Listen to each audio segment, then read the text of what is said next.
bill. Ms. Luna. So I think this is really important for everyone to get context, and also I just actually talked to Todd Blanch this morning.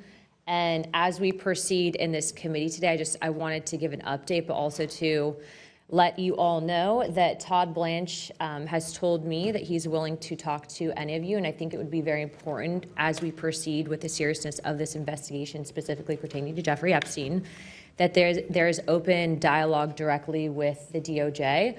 When I went to move to hold Garland in contempt of Congress, part of the issue was he wasn't even willing to talk to Congress, period, at least not some of the members that were concerned about some of those audio tapes. But specifically pertaining to the Jeffrey Epstein update.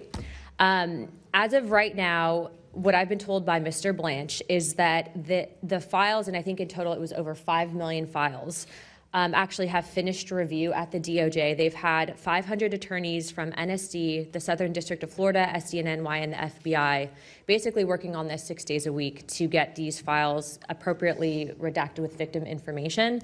But specifically what the hang-up is for the file release is the judge in New York that issued, that made the order from the SDNY's prosecutor's office, Jay Clayton, basically certified under oath that there would be a review to protect some of the victim information. And so that's part of the reason why it has, I guess, been more of a delay.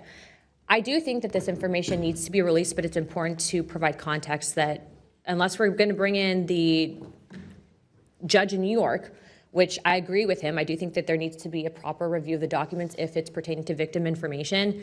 It's just important to know that context. But I would be happy to Garcia, I'd be happy to facilitate that phone call, give you his personal cell phone. He said he would actually like to talk to all of you guys. And I would encourage you guys to actually engage in that conversation because I do think this is important. And then also to a last update, I was told, and I've been trying to obtain information of one victim specifically. If you have victims that specifically want their files, they will actually take those names and get whatever files they can to them. So some of the Democrats are working with some of the victims. I'm working with some of them, but it's important to know for context. So I yield my time. Very, very good. And would you yield a couple of, you've got 2 minutes left, but I just want to make clear, like most everyone on this committee, I do a lot of interviews, and I have stated repeatedly, publicly, on conservative networks, liberal networks, and everything in between, that we want the Epstein documents released. And I appreciate the update from Ms. Luna on the progress. They have been complying.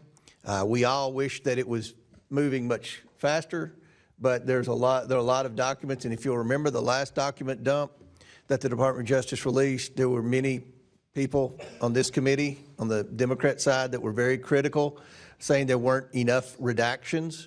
So they are making triple and quadruple sure that the victims